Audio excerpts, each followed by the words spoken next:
મિત્રો આજે આપણે જીપીયુ સીસીસી પરીક્ષા પ્રેક્ટિકલ પરીક્ષાના પેપર 3 વિશે જોઈશું, જેમાં પહેલો પ્રશ્ન છે કે કોમ્પ્યુટરમાં ડેસ્કટોપ પર આપના રજિસ્ટ્રેશનના નામનું ફોલ્ડર તથા તેની અંદર આપના નામનું સબ ફોલ્ડર બનાવો। હવે એ કઈ રીતે બનાવીશું? તો અહીંયા ડેસ્કટોપ પર રાઈટ ક્લિક કરી ન્યૂ એની અંદર ફોલ્ડર સિલેક્ટ કરી તેમાં તમારો રજિસ્ટ્રેશન નંબર લખી રહેવાનો રહેશે। ધારો કે રજિસ્ટ્રેશન નંબર છે 1C140949511। આ રીતે તમારા નામનું ફોલ્ડર બનાવવાનું રહેશે, બરાબર છે। અહીંયા લખેલું છે કે તેની અંદર આપના નામનું સબ ફોલ્ડર બનાવવાનું છે, બરાબર છે। તો એ ફોલ્ડર આપણે બનાવીશું કે જે અહીંયા રજિસ્ટ્રેશનના નામનું ફોલ્ડર બનાવ્યું છે એ ફોલ્ડર ઓપન કરીશું, જેની અંદર ફરીથી રાઈટ ક્લિક કરી અને ન્યૂ લખી ફોલ્ડર સિલેક્ટ કરીશું। ત્યાં આગળ તમારા નામનું ફોલ્ડર બનાવીશું, બરાબર છે। અહીંયા જે પણ તમારું નામ હશે એનું અહીંયા ફોલ્ડર બનાવીશું। એ આપણો પહેલો પ્રશ્ન પૂરો થયો કે કોમ્પ્યુટર ડેસ્કટોપ પર આપના રજિસ્ટ્રેશન નામનું ફોલ્ડર તથા તેની અંદર આપના નામનું સબ ફોલ્ડર બનાવો। હવે બીજો પ્રશ્ન છે તમારા નામના ફોલ્ડરમાં પર્સનલ અને ઓફિસ નામના 2 ફોલ્ડર બનાવો, બરાબર છે। તો જે ડેસ્કટોપ પર જે રજિસ્ટ્રેશનના નામનું ફોલ્ડર બનાવ્યું તેની અંદર જે આપના નામનું ફોલ્ડર બનાવ્યું તેની અંદર ફરીથી બીજા 2 ફોલ્ડરો આપણે બનાવીશું। એકનું નામ આપીશું આપણે પર્સનલ, PERSONAL પર્સનલ, અને બીજું ફોલ્ડર બનાવીશું આપણે ઓફિસ, બરાબર। આ રીતના 2 ફોલ્ડર તમારા નામના બની ગયા। એ જોવું હોય તો ક્લોઝ કરી રજિસ્ટ્રેશનના નામનું જે ફોલ્ડર બનાવ્યું છે એના પર ડબલ ક્લિક કરીશું એટલે તમારા નામનું ફોલ્ડર દેખાશે। એ ફોલ્ડર પર ડબલ ક્લિક કરીશું એટલે 2 ફોલ્ડર દેખાશે, ઓફિસ અને પર્સનલ। પછી આગળ પૂછ્યું છે કે પર્સનલ નામના ફોલ્ડરમાં તમારું નામ, સરનામું અને ફોન નંબર લખો। તો એની માટે પર્સનલ નામનું ફોલ્ડર ઓપન કરીશું। અહીંયા તમારું એક ફાઇલ બનાવવાની રહેશે, જે રાઈટ ક્લિક કરી ન્યૂની અંદર આપણે એક ટેક્સ્ટ ડોક્યુમેન્ટ કે માઇક્રોસોફ્ટ વર્ડ કોઈ પણ ઉપયોગ કરી શકીશું। આપણે અહીંયા માઇક્રોસોફ્ટ વર્ડ લઈએ છીએ।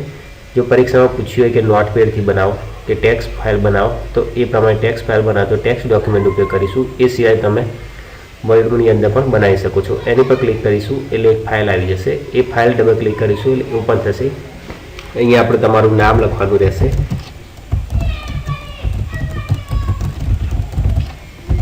પછી નીચે સરનામું લખવાનું રહેશે,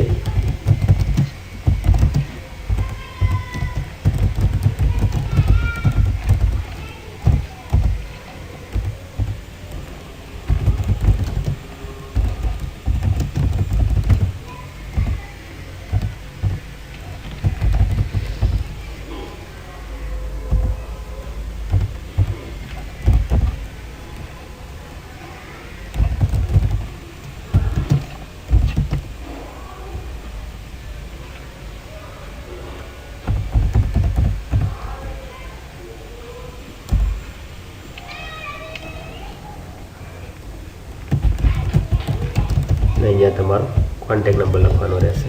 કોન્ટેક્ટ નંબર નહીં લખીશું આપણે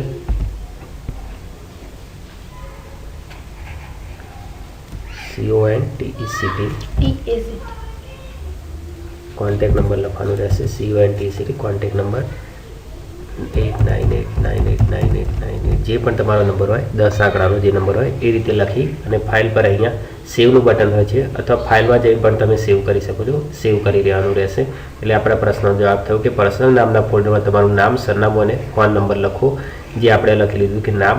પછી એને થોડું વ્યવસ્થિત દેખાય એ માટે આપણે થોડુંક સેટ કરી લઈશું।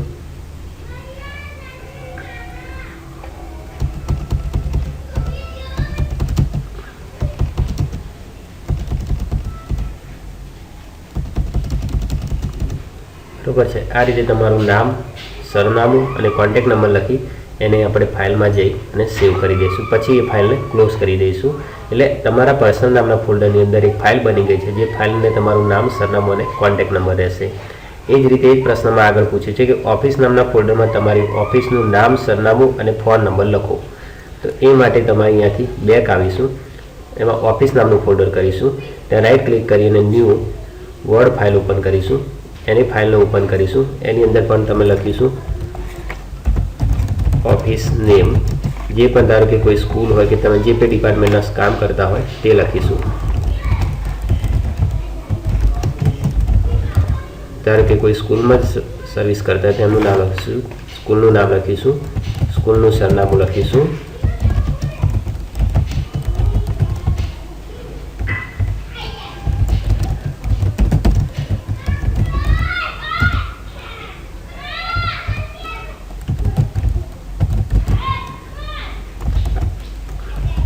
પછી એનો કોન્ટેક્ટ નંબર લખીશું,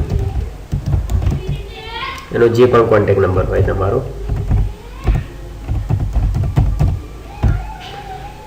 એને વ્યવસ્થિત આપણે ગોઠવી દઈશું.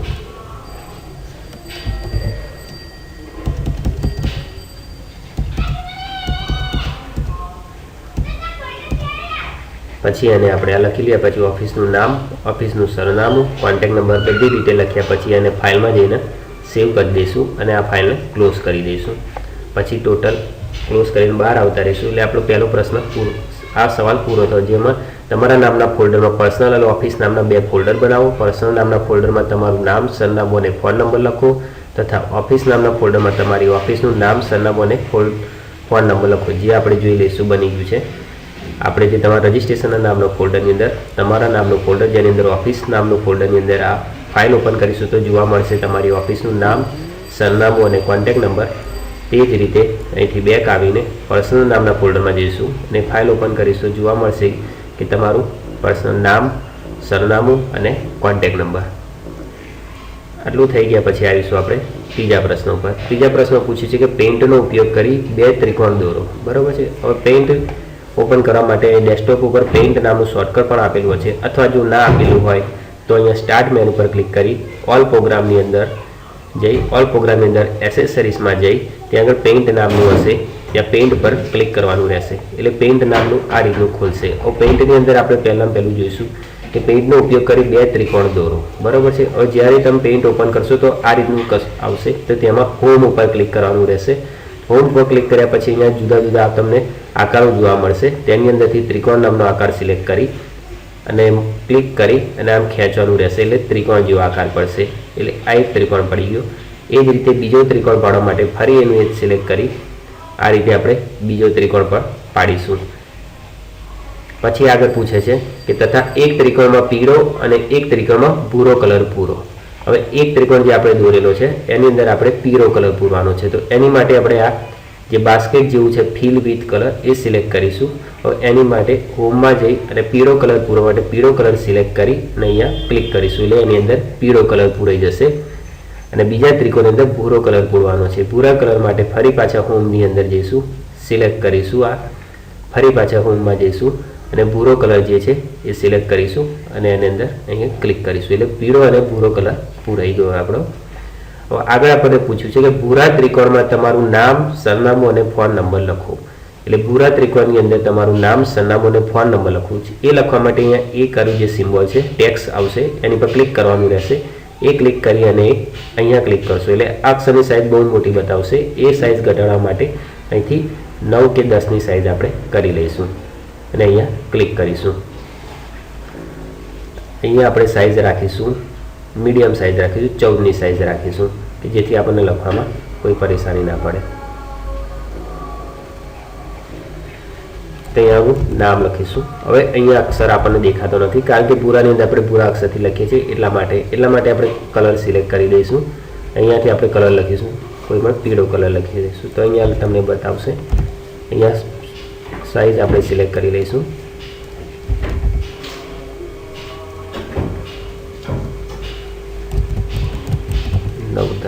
પછી એન્ટર આપીને સરનામું લખીશું.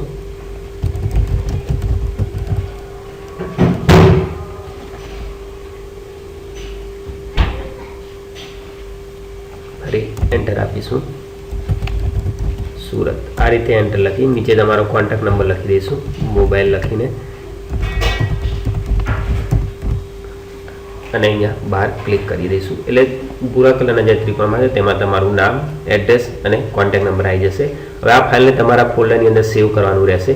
તો અહીંયા ક્લિક કરીશું તો એ પૂછશે કે સેવ એસની અંદર આપણે ક્લિક કરીશું એટલે આ રીતનું ખુલશે. ત્યાં આગળ તમારું અહીંયા ડેસ્કટોપ લખેલું વાંચવાનું. જો ડેસ્કટોપ લખેલું હોય ત્યાં આગળ તમારા નામનું જે ફોલ્ડર, તમારું જે રજિસ્ટ્રેશનના નામનું ફોલ્ડર છે તેની પર ડબલ ક્લિક કરવાની.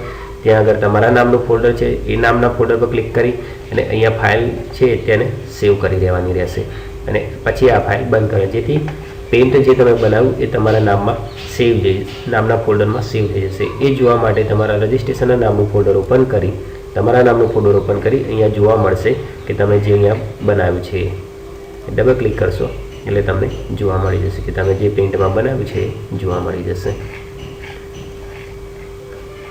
એટલે એનાથી તમારો આ પતી ગયો પ્રશ્ન. એના પછીનો પ્રશ્ન છે કે તમારા કોમ્પ્યુટરનું વોલપેપર બદલવું. એની માટે તમારે કરવાનું રહેશે, અહીંયા સ્ટાર્ટમાં જવાનું રહેશે. સ્ટાર્ટની અંદર અહીંયા કંટ્રોલ પેનલમાં જવાનું રહેશે. કંટ્રોલ પેનલની અંદર અહીંયા ડિસ્પ્લે લખેલું આવશે. ડિસ્પ્લે પર ક્લિક કરશો એટલે પછી અહીંયા ડાબી બાજુ તમને અલગ અલગ ઓપ્શન જોવા મળશે. ત્યાં આગળ લખ્યું છે ચેન્જ ડેસ્કટોપ બેકગ્રાઉન્ડ, એની પર ક્લિક કરવાનું રહેશે.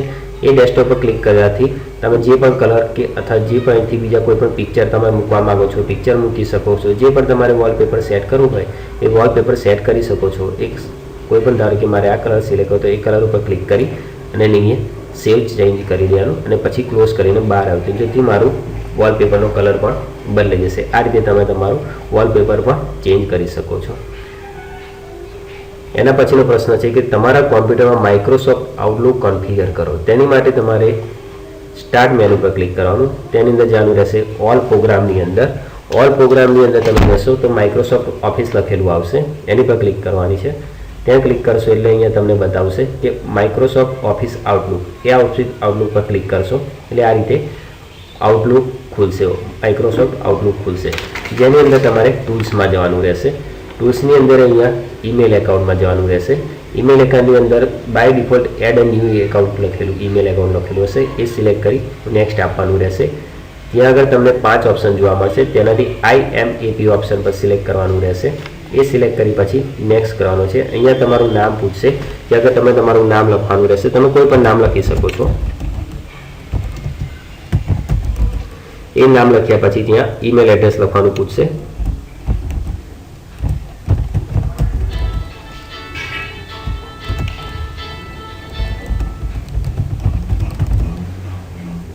અહીંયા પૂછશે ઇનકમિંગ મેલ સર્વર નેમ, એ તમે કોઈ પણ લખી શકો છો.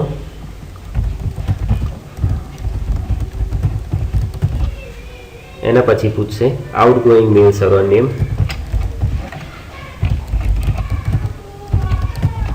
એ લખી રહેશે. પછી યુઝર નેમ તમારે જે રાખવું એ રાખી શકો છો. અહીંયા પાસવર્ડ પણ તમે જે પણ આપ્યો હોય આપી શકો છો પાસવર્ડ. આટલું આપી દીધા પછી આ વસ્તુ તમારે ટીક કરી દેવાની. આ વસ્તુ તમારે ટીક કરેલી રાખવાની રહેશે રિમેમ્બર પાસી. તેની અંદર પછી આગળ જવાનું રહેશે મોર સેટિંગમાં. મોર સેટિંગની અંદર જશો એટલે અહીંયા આઉટગોઈંગ સર્વર લખેલો છે, એના પર ક્લિક કરવાની રહેશે. જ્યાં આગળ પહેલો ઓપ્શન છે my outgoing server requires authentication, એના પર ટીક કરવાનું રહેશે. એ ક્લિક કરશો એટલે પહેલો જ ઓપ્શન સિલેક્ટ થશે કે use same setting as my incoming mail server, એ કરવાનું રહેશે. તેના પછી એડવાન્સ પર આવી જવાનું રહેશે. એડવાન્સ પર ઇનકમિંગ મેલ સર્વર્સ અહીંયા 143 લખેલું હશે, જેની જગ્યાએ તમારે 993 કરી દેવાનું અને અથવા કોઈ પણ બાય ડિફોલ્ટ રાખશો તો ચાલશે, પણ આ રાખે સારું છે વધારે.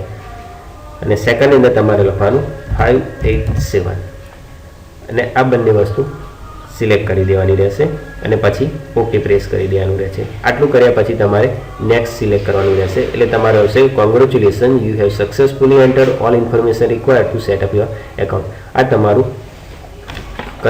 આઉટલુક કન્ફિગર થઈ ગયું છે, જેથી ફિનિશ આપી દેવાનું રહેશે. એટલે તમારું માઇક્રોસોફ્ટ આઉટલુક કન્ફિગર થઈ ગયું બતાવશે અહીંયા તમને. અને પછી આનાથી ક્લોઝ કરી દેવાનું રહેશે. મિત્રો આ રીતે તમે બીજી વિડીયો પણ જોઈ શકો છો કે જે મેં અપલોડ કરેલા છે.